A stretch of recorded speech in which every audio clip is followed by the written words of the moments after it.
Everyone thinks Miami will flood first when sea levels rise. News articles, climate reports, disaster movies, they all point to Miami. But there's another city that's in far more danger.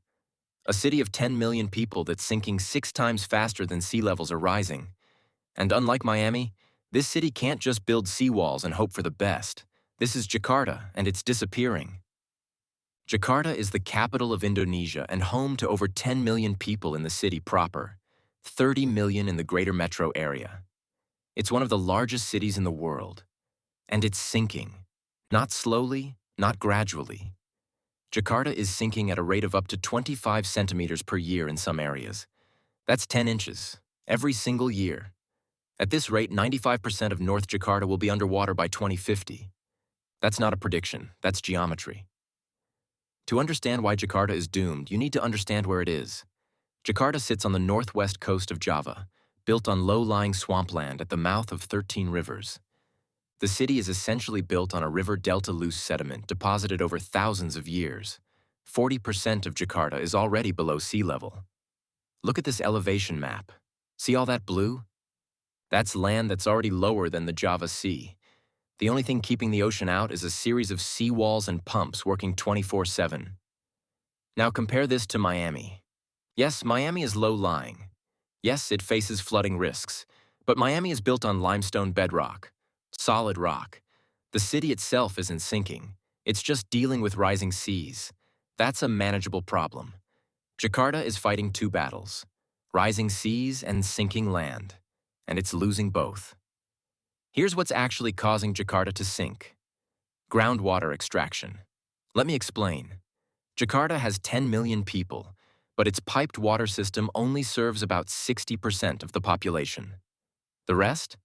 They drill private wells and pump groundwater from aquifers beneath the city. When you extract groundwater, you're not just taking water. You're removing the support structure that holds the land up. Imagine a sponge. When it's full of water, it's thick and solid. Squeeze the water out, and it collapses. That's what's happening to Jakarta, but on a city-wide scale. Here are the numbers. Jakarta extracts an estimated 15 million cubic meters of groundwater every year, most of it illegally. The aquifers beneath the city are compressing, and the land above them is sinking. This is called subsidence. And once an aquifer compresses, it doesn't bounce back. The damage is permanent. Jakarta has been sinking for decades, and it's accelerating. Walk through North Jakarta and you'll see the evidence everywhere. Buildings tilting at angles, roads cracked and warped, walls with water stains showing where flood levels reached. Some neighborhoods flood during high tide, not storms, just regular high tide. Residents have adapted in strange ways. Some buildings have entrances on the second floor because the first floor floods too often. Roads are constantly being resurfaced because they sink and crack. The seawall that protects North Jakarta is itself sinking and cracking. The government knows this is happening. They've tried to regulate groundwater extraction. They've built new reservoirs. They've reinforced seawalls. But enforcement is weak, corruption is rampant, and 4 million people still rely on illegal wells because they have no other option. You can't just tell millions of people to stop accessing water. But every day they pump, the city sinks a little more. In 2014, the Dutch government experts in water management proposed a massive solution, the Great Garuda, a giant seawall shaped like a mythical bird that would enclose Jakarta Bay, creating a lagoon protected from the sea. Cost, $40 billion. Timeline, 30 years. The project started. Land was reclaimed, islands were built, then it stalled. Corruption scandals, environmental concerns, budget issues. Today, the Great Garuda is mostly abandoned, a few artificial islands and a partially built wall. Meanwhile, the city keeps sinking. In 2019, Indonesia made an extraordinary decision. Abandon Jakarta as the capital. They're building a new capital city from scratch on the island of Borneo, 1,400 kilometers away. The new city is called Nusantara. It's being built on high ground, away from the coast, on stable bedrock. Cost, $33 billion. Completion target, 2045. But here's the problem. Moving the government doesn't solve Jakarta. 10 million people will still live there. 30 million in the metro area. You can't just evacuate a megacity. So what happens to Jakarta? The projections are grim.